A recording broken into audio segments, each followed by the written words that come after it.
In this video, we will show you how to install storm braces onto your polytunnel. Here are the parts you'll need.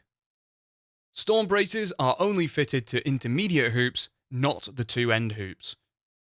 Storm braces are installed over the hoop joints on the inside of the hoop.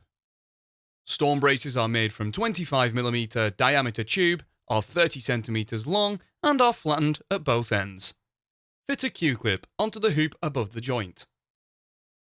If the Q-clip is stiff, use a hammer to tap onto the tube. Once the Q-clip is on the hoop, use a pair of pipe grips to close the prongs together. Locate one end of the storm brace on the Q-clip and loosely secure into place.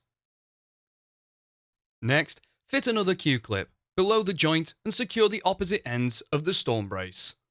Adjust the position so the middle of the storm brace is over the joint and then firmly tighten both Q-clips.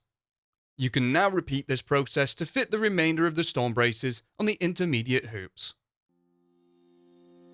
You can find more videos to help you build your polytunnel at construct.firsttunnels.co.uk. We also have a construction helpline if you require any further assistance.